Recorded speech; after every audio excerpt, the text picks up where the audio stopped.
We are here. They're working their. Look at that gravity, everybody. To talk with the lovely that one was Sarah free. Douglas, everybody. Hello, everyone. Hi, hi, hi, hi. Thank you, thank you. So, Sarah. Yes. Obviously, one of the things that we love about you and remember Steady. so fondly. Steady. No. It's all clean and, all of and it. wonderful. Most of it. 38%. Your character of Ursa from the original Superman, the movie, whose perversions and unreasoning hatred of mankind have threatened even the children of the planet Krypton. Very good. Even the children. And I didn't even do it in the Jor-El voice. I want to know more about what these perversions were. Or the unreasoning hatred. Start with either of them, honestly. I think the hatred was the short cropped wig that I was wearing, and the tight boots, and the eyebrows that were stuck up with glue, and the white makeup that they put on me to cover my freckles because supervillains didn't have freckles. Right. So I started the day mean. Right. And then it just got meaner. And the hula hoops couldn't have helped. No. Yeah, how did you maintain the hula hoops for that entire scene? Wasn't it amazing? I'll tell you what was amazing is my feet were on fire. There was that incredible light underneath. Right. I don't know how many megawatts shining up to make us look, the three villains at the beginning, so wonderfully evil. But the glass was absolutely red hot. And we had on, contrary to popular opinion, who say I was wearing leather boots, of course they were kind of PVC, plasticky, yucky, sticky, got too hotty, not nicey. But we remained, of course, in character, because that's what is expected of you. But it wasn't difficult. It wasn't difficult when you are dressed in such a way. And I look at it now and I think, wow, not bad, Sarah, because it is like it's a different person, and it's like embodying somebody. And the number of people that I have said, I was wearing a wig, and they go, I said, yes, my hair was, I just finished The People That Time Forgot. Sure. I finished on the Wednesday, and I'd been off in the Canary Islands with the lovely late Doug McClure and Patrick Wayne, and I had long hair then. So if anybody looks, they can see that I had long hair. And on the Wednesday, I finished that, and on the Thursday, I started Superman. And they stuffed it all in the wig. Nobody ever said, cut your hair. Oh, my goodness. That's what's so amazing. It was back in the day. I mean, nowadays, if you go in to meet directors and you're not blonde or you're not dark or you're not what they want, you don't get the job. Right. That's exactly what I've experienced. It's like just again and again. But it's absolutely true. The idea of actually,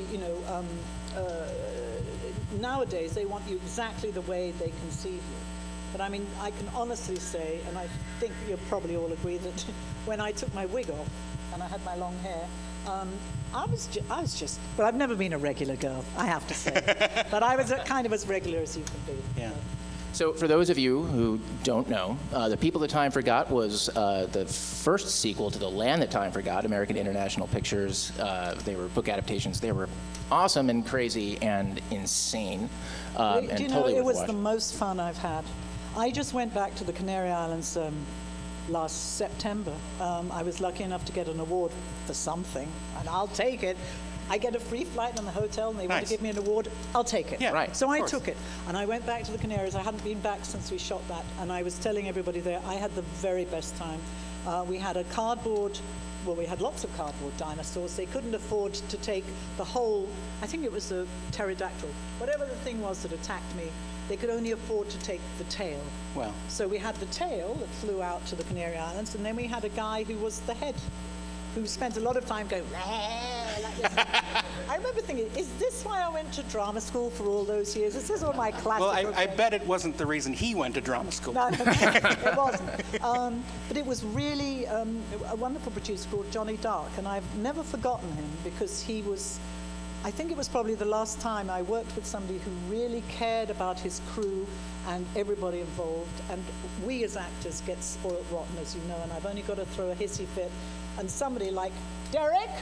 Yeah. See, somebody will be there to just cater to my every need, which is a terribly dangerous thing. But it's as it should be. Well, I don't know. We're just actors, for God's sake. But, you know, Well, when you rule the planet Houston. this is true. But this producer, he cared about his crew, and I remember him getting on a particularly tough day, sending away in the Canaries for a couple of crates of beer for the crew. And just those small things that make them realize that they're very much part Here, of it. Miss Douglas, do you want some water? Oh, go away, my man. This is Go away. unscripted, Thank you. by the way. Sorry.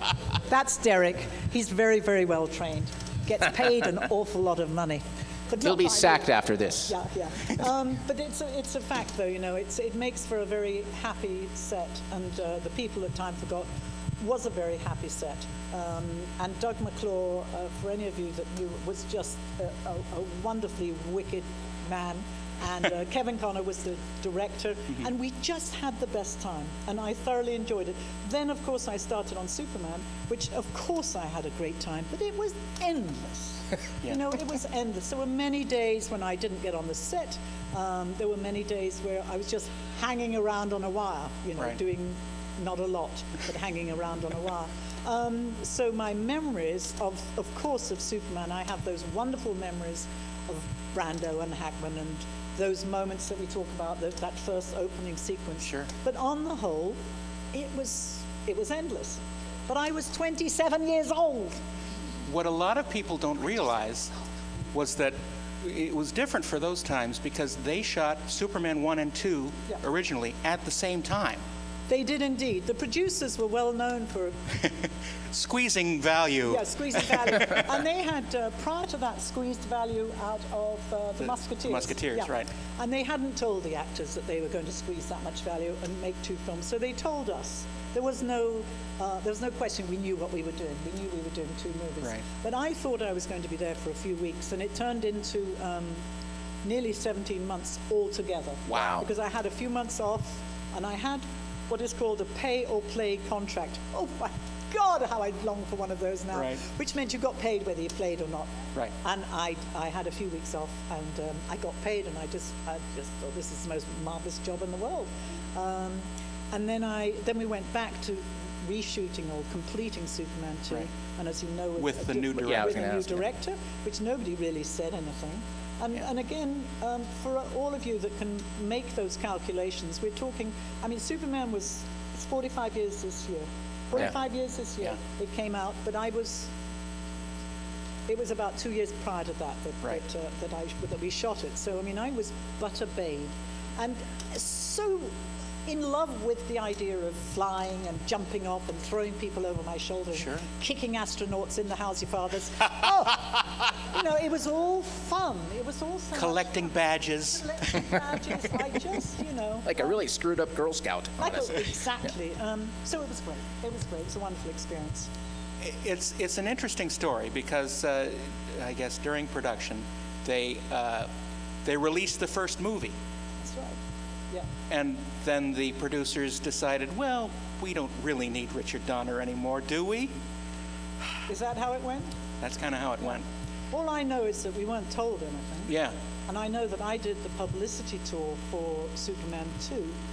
So I went around the world just about 1.5 times on my own, over a period of, and it was a different campaign back in those days. So Right. we opened in, I want to say Australia in like the December. Australia. And it went on until the following summer when they opened in America. Right. Now, by the time we got to the States with Superman 2, you were all well ticked off because, you know, you all felt we'd all had it in Europe and in Asia Right, and different right. places. It was very strange. But I got to go around the world because, quite rightly, Christopher Reeve, Margot, everybody was very, very, very upset at letting our director, Richard Donner, go. Right. Because it happened quite unceremoniously, and it was not a good thing. Yeah. Of course, I was upset, but I wasn't privy to the back chat because shooting in England meant that every night I went home to my husband and I went home to my little life, and then I'd go to the studio the next day. Everybody else was on location. Right. Everybody else had come from America, and every night they all got together and had a fabulous dinners and parties and goodness knows what else, but I have a clue that they stayed up an awful lot in parties. It was the 70s? It was the late 70s. You asked Jack O'Halloran about that. And the thing of it was, of course I did the odd thing with them, but I didn't hang out with everybody. Right. So every night they got to know Dick Donner even better than I ever could. Right. I just knew him on the set. So when they came to do the publicity, Chris and everybody was pretty determined that they were going to tell the world what had happened to Richard Donner. And it wasn't made official. There was no official announcement at the time. It sort of crept out, I think, that Lester had taken over. I mean, it was all very bizarre, the whole thing. It's interesting that apparently Hackman refused to come back. That's right. And so anytime you see Gene Hackman in Superman 2, it was directed by Richard Donner. That's true.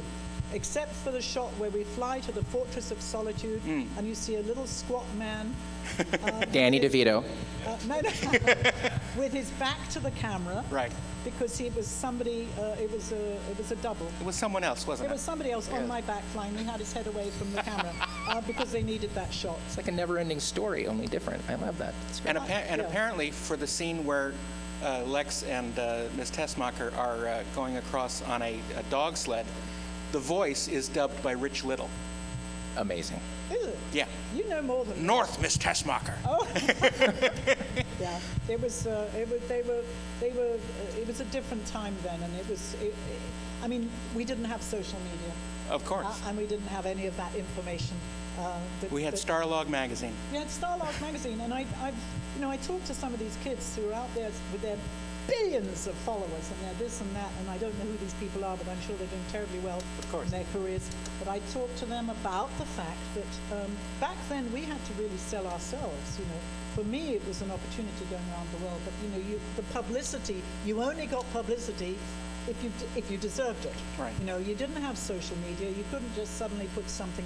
I mean, it's by no means a regret, but my goodness me, I think now, if I was doing Superman today and I was playing Ursa today, with the social media, with all that goes with it, well, I mean, I would be up there doing God knows what. However, at least nobody caught me out doing naughty things. Right?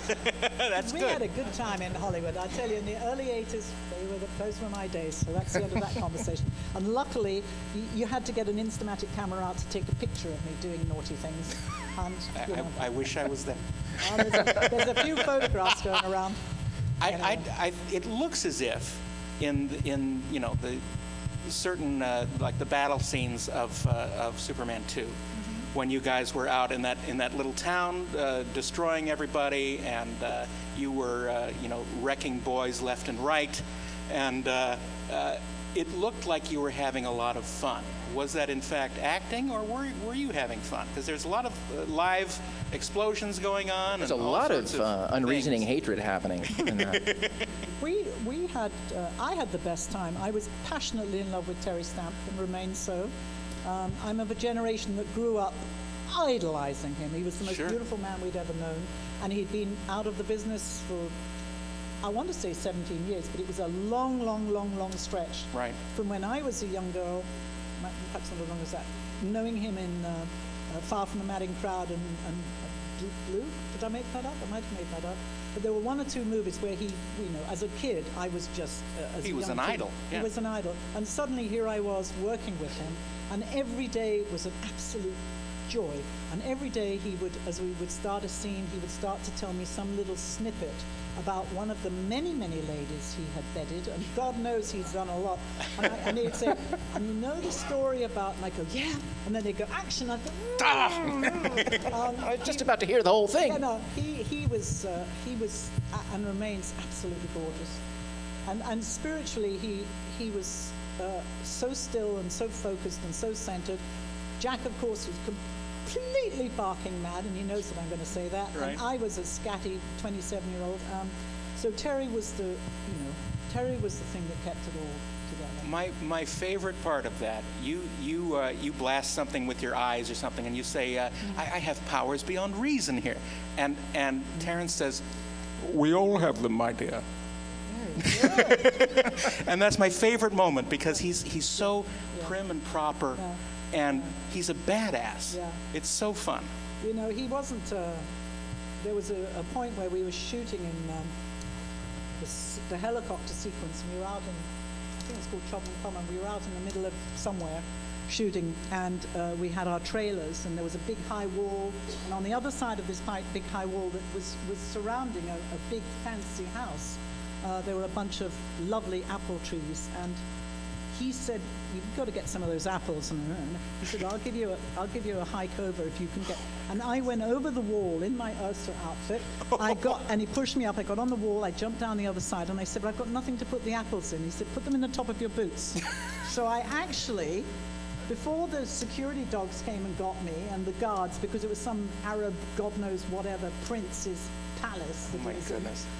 I was back over the wall, and he was hauling me over. But that's it. I got the apple stuff in there, because those boots were kind of wide at the top. Very useful for keeping all sorts of things. Well, that was a favorite recipe at the time, apple stuffed boots. Oh, Yeah. very good. Very good. Yeah. It's so fun because, of course, you guys were all, had your individual characters, but you related together so well. It was like, I hate to say the Three Stooges, but it almost was, but in the most fun way. Yeah. And you were, you were the bad girl. You were doing all sorts of things that you shouldn't have been, but you were having such a great time at it. Kind of like the story of my life, really. There you go. Yeah, I think so. Typecasting again. Yeah, really. Yeah, but I think that, that was part of the marvel of the casting, because it absolutely was that. Yeah. I went, and I'm sorry, Superman fans, but I went to see, not the last one, the one before last, where there's a girl that's kind of like Ursa, but she's not. She's called, is she called, Right. or whatever? Man of Steel. Okay, Man of Steel, and I had so many other fans saying, "What's it like?" She was looking like you, and she was you, and I said, "But there was no comparison. Oh, there was no comparison. There's no character. No, because we were. I mean, if you think about it, we were just I was just in a bit of old organza. Yeah. I know it looked like leather, but I mean, I was in black, and I had boots on. Yeah. We had no. Had no armory, I had no guns, Yeah. we did nothing. It was just us. Yeah. So all of that evilness, all of that power came from us, from my X-ray eyes, from my super breath. Yeah. The more recent movies, they've got to arm up and tool up and this and that, and we did it better. Hell yeah. So being bad is kind of a hallmark of a lot of your career. Also, sequels to movies with dudes who are very large and strong, like Conan the Destroyer, Yeah. right? Yeah. Starring Conan O'Brien. For those of you who don't know. I think prior to Superman, I played the nice girl who was a little bit naughty on the side. I was never really outwardly bad, I don't think. But the first job I ever did was a sci-fi movie, the final program, which was called something else here. I John wish Finch. I knew. Final program. Who's going to come up with it first? Derek? Final program. John Finch. Starred John Finch. And it's American title. American title, please. And ask Siri if that doesn't work, He'll get it. or ChatGPT, which will just make up the But answer. It was a sci-fi, and I remember going on the set of this enormous. It was my first job, and nobody prepares you for that. You go to drama school, you do all of that. I did theatre, I did everything right, and so, the final program, and it was Robert Fuse was the director of it, and it's called something else here. Quickly, Derek, my audience is waiting. Sorry, everybody, the internet or Derek is rather slow, but we weren't. 1973 thriller, yeah? What do you... It says the same name. It's the final program. The program is No, it's called something different here. Don't worry. The final programming. It's all right. It doesn't really matter, but it was a sci-fi. Yeah. Thank you, my you. darling. Audience participation at its best, ladies and gentlemen. You can't have my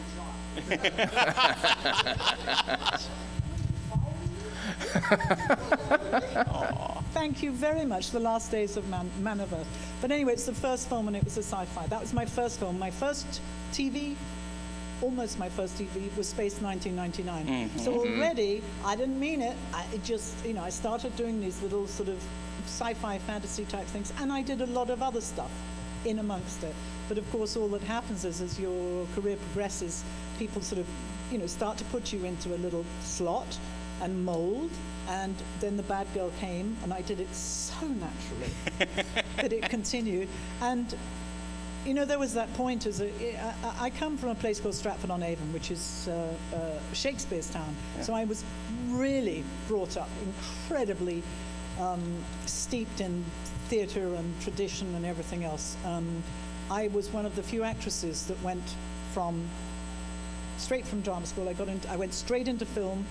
I didn't do, because in those days you had to be in a union, and you could only be in a union if you'd done so many weeks in the theatre. Well, I never did my weeks in the theatre. They did some little backhanded something, and I went straight into the movies. And nowadays, of course, anybody can do anything. But back then, I was really, I missed out on a theatre career, which wasn't a problem to me. I did a bit of theatre, but I went straight into film. And by the time I got to America in 83 or 84, I'd already done an awful lot. And I had fought against being typecast. And my agent would say, we don't want you typecast as a bad girl. So after Superman, and one of the reasons I kept my hair long was I took my wig off, and here I was with my long hair, and I was very English, and quite the English rose, and quite delightful, except for my fouling mouth that would shock people, but there we are. And there's a few others. Judi Dench is one. Judi Dench. Right. Julie Andrews is another. We all have a way of speaking that is quite shocking to some of you. The odd word slips out, but hey, what can I say? But the point of it is I tried not to be the bad girl. I tried not to take those roles because I had been trained to hopefully have a very extensive, different career.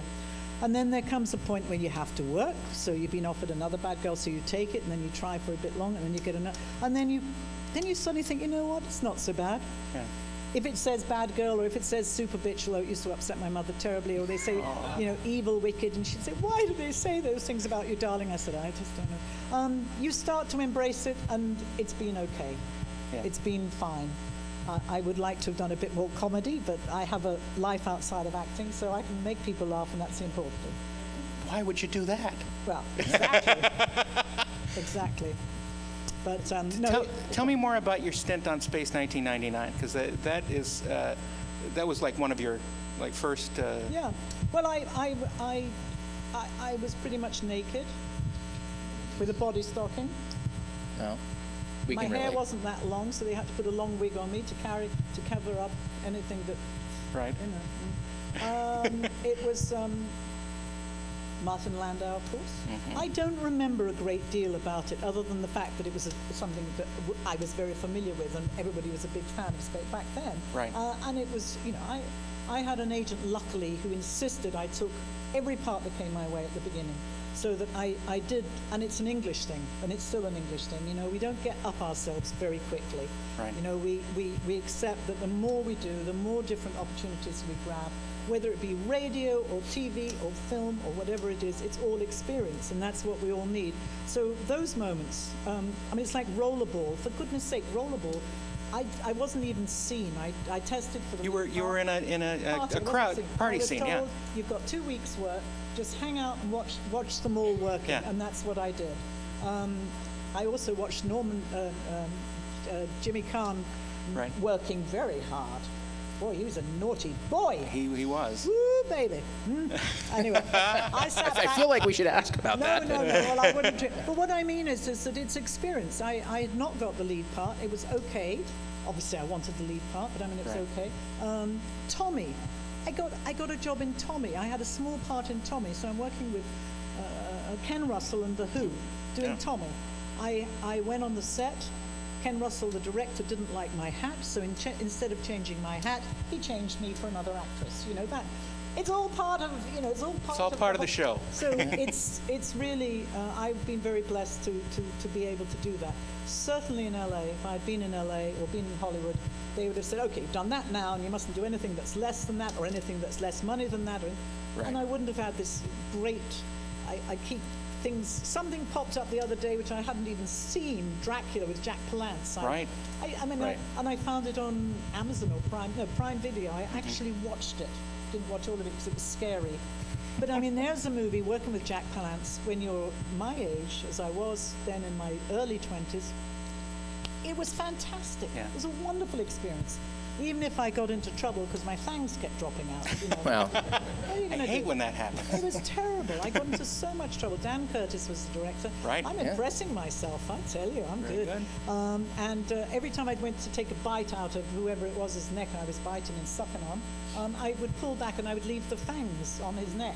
So he just said, for God's sake, when you go to bite, just spit Pull the the- fangs yeah. over. So that's what I did. So I got over his shoulder, and they'd pull back, and I'd close my mouth, and they'd go.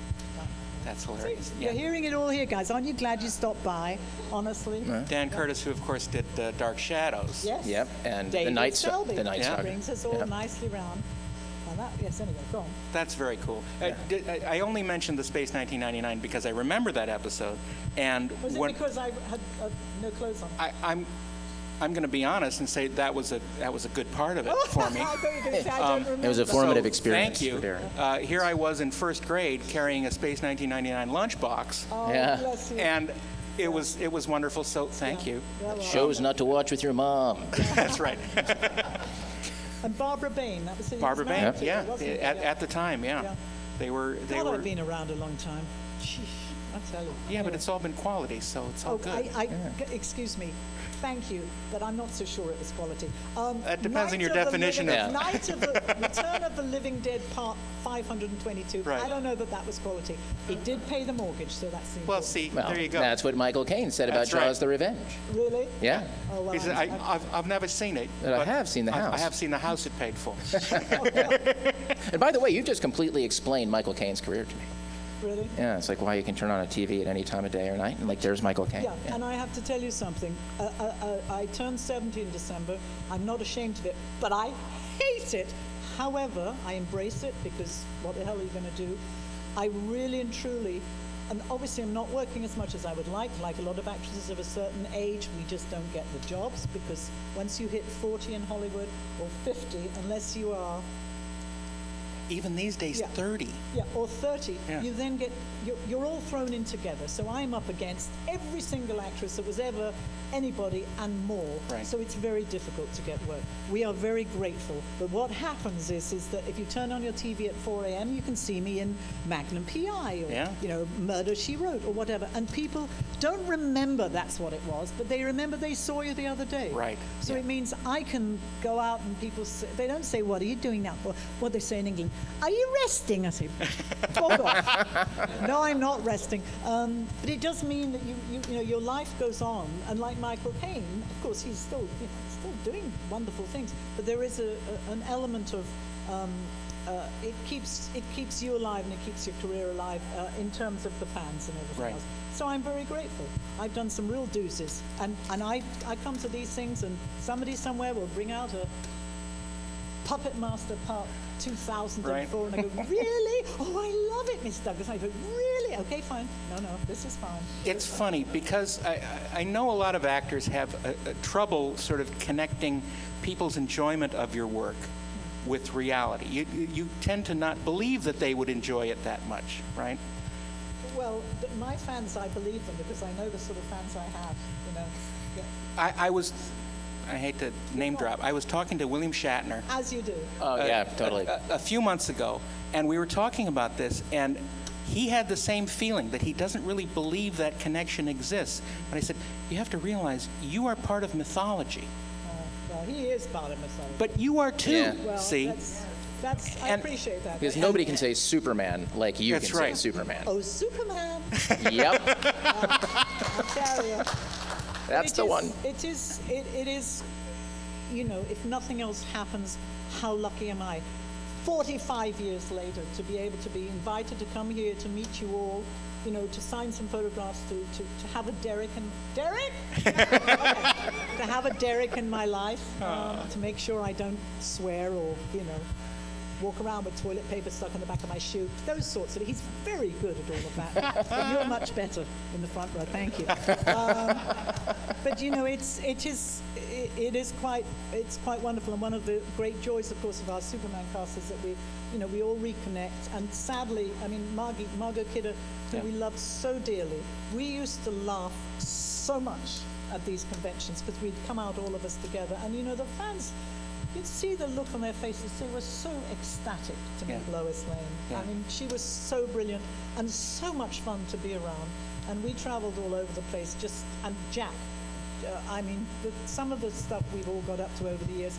And you go on inviting us, which is very nice. And I'm afraid there's less and less of us, but I'm still going and I'm still coming out. And I really want to thank all of you. I mean, even if there was only 2 of you in the audience, I'm so appreciative, because I know I waffle on, as we do. But you know, I mean, I can talk for hours. No, it's Can't all I, good. Derek?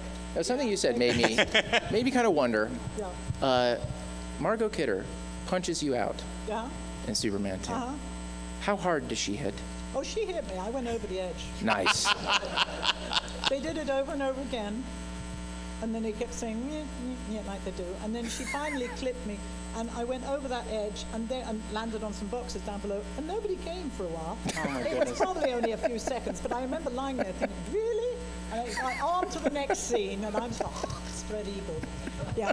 I remember we got into terrible trouble with Dick Donner because when I strangled her, that took all day to, I was holding her by her throat. You know, my Ursa badges were getting caught in the back of her dress, and we just giggled. We giggled. We were very good when they said action, but the rest of the time, and you got to remember, Margot, I was there on the first day.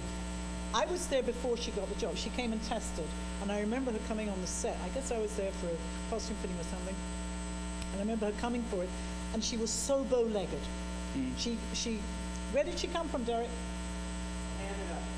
Well, where in Canada? He was a bow-legged Canadian, ladies and gentlemen. Montana, wasn't it? She lived in as well? Oh, in the States, yeah, Livingston, Montana. Yeah, but she rode a lot, and I remember her walking up, and I think, really, this girl? She was just one. She got an old cowboy hat on, and she was a real American girl. And she just, the minute she arrived, it was so obvious that she was perfect for the role. As indeed, dear old Chris. Right. Who would have thought that production on Superman would get held up on the first day because when Superman put his arms up, he'd perspired. Right. Superman doesn't sweat, right? But these are things you discover. We went like that, and they went, uh-oh. So that, Whoops. back to our dressing rooms. No, we were very, very fortunate to all work together. It's fascinating just to digress a little bit and talk about Margot Kidder's background. She was sort of a party girl around L.A. Was She shared a beach house with another girl, and that was sort of like party central for all these directors like Brian De Palma and Steven Spielberg and that whole gang. Yeah, and me. But it was fascinating. If you want to read about it, it's in Easy Rider's Raging Bulls, and it tells this story. But she was all over the place and having a great time. And finally, she got her break. But she's absolutely perfect for that. Yeah, I in her defense, we were all over the place. Well, of No, course. but I'm just going to say it because it was the late 70s, and we all carried on way too much, and we carried on with directors and producers. We all of us, it was all party time. Yeah. And during Superman, during that whole period, I mean, what was going on Rollerball, when my eyes were just boggle with Jimmy Kahn. I was like, whoa, whoa, whoa, whoa, whoa. I can't wait to It get sounds that like a hell of a lot more fun than it is now. That's for sure. Yeah, I think it was. Is that a noise from behind? I think Derek is warning us. No, it's okay. No, it was a safer time. Let's put it like that. It was a much safer time, Yeah. and I that's all I can really say on the subject. But Margie was always there. She was always on time. She was always on the set, and I mean, I never saw any of that because I only saw professionalism. Yeah. No. Which is no, but we have to say that because somebody somewhere will go off and say, "Oh my God," they said, "No, she was the best. Yeah. She was the best." And there's a pregnant pause while we all contemplate. I wonder what she meant by partying. Anyway, Okay. Oh, no. I'm just sitting here thinking that, wow, how much better would this panel be with just a little bit of booze? Just a touch. No, it's fine. But I You think know when you do certain, Solar Babies, which was shot in Spain. right. I want to say Jamie Gertz, but I might be wrong about that. There was That a lot of young... actually sounds right. Yeah. Derek, Right. you got a couple of names of the kids that were in Solar Babies with me? Solar Babies, please. This gentleman in the front can do it for you if you can't do it. It's a race, Derek. But Your what job else? is on the line, no pressure. Solar Babies. What I was going to say was we shot it in... Who is it? Luke. Thank you, Lucas Haas, Jamie Gertz. I was Yeah. right about that. And a guy, somebody's son, DeLuise. Peter DeLuise? Peter DeLuise? Was he in it? All I'm going to say to you is that we shot in Spain and the kids were all under 21. So Right. they arrived and they were 17, 18, 19. And of course everybody drinks there and they weren't used to drinking there. And we would have at lunchtime on the catering, it was very normal for them to put a carafe of red wine. Yes, Derek. You're too late. Lucas House, yes. Your internet's faster than mine, okay? It's you Faster can't than blame your him. brain. It's this man over here. No, this gentleman over here, he doesn't use internet, he uses his brain. That's right. Thank you. Peter Peter DeLuise. DeLuise, yeah. But all of these kids, not Lucas House because he was a little thing, but I mean they arrived and suddenly there's access to alcohol and it was why It's not? dangerous, It's yeah. dangerous and they all had a lot of fun. We all had a lot of fun. But I can remember that being a big problem, the red wine on the table at lunchtime. Yes, which is in indeed. Spain they know how to handle their alcohol. Just a sip here and a Or sip if there. they don't, they Lie on the- sleep it off. Yeah, that's true. Siesta time. Anyway, there we go.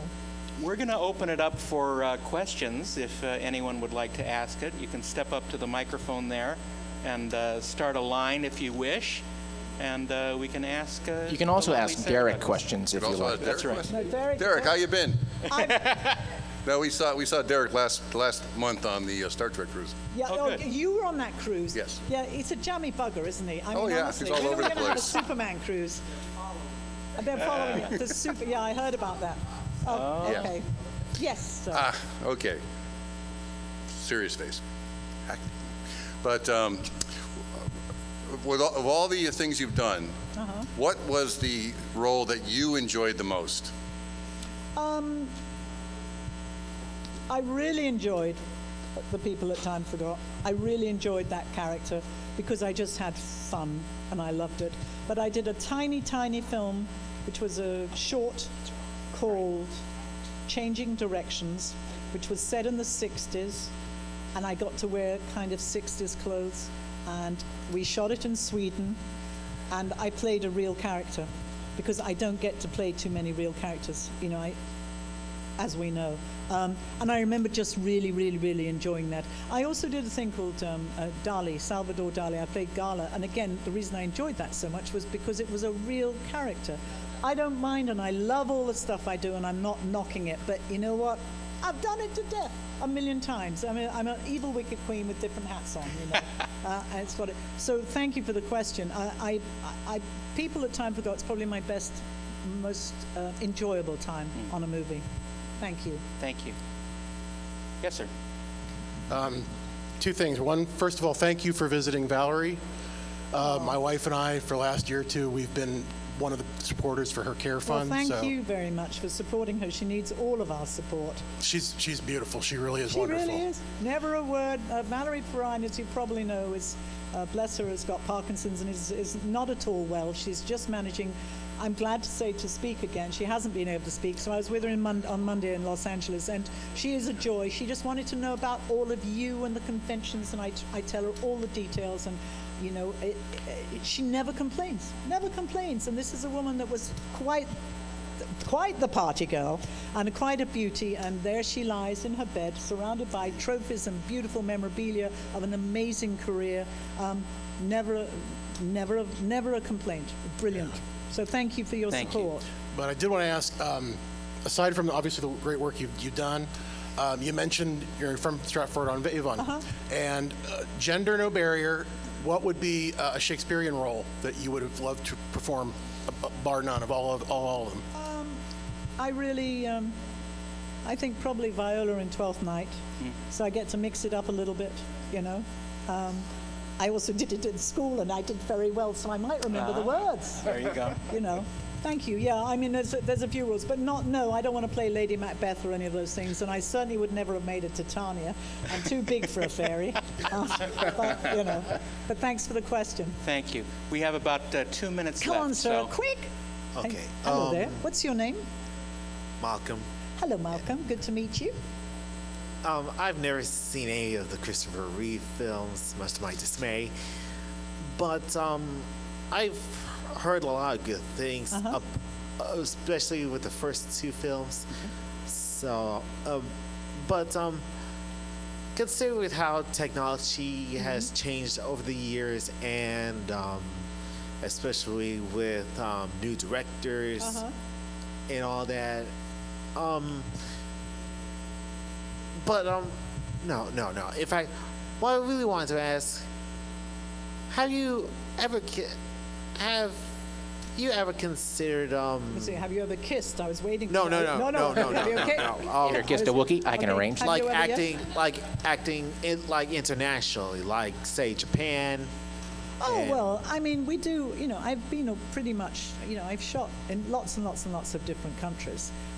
And I'm more than grateful and actually very excited when I get a job that's, for instance, just when I was doing The Christmas Prince, which was for Netflix, you know, we went to Romania everywhere, went 3 years in a row to Romania.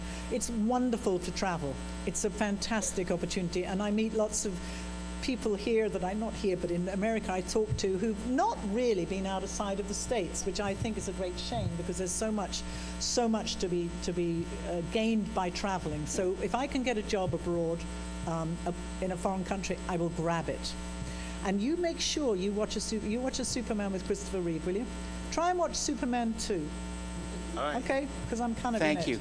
We Right. have 1 minute. No, come on, We have guys, 1 minute. quickly, We have quick. 1 For minute. you and your so- valiant Yeah, crew. and Sorry, you know last- what? We've got last 2 question. minutes. No, it's 2 questions. Go on. Obviously, I know you from Superman 2.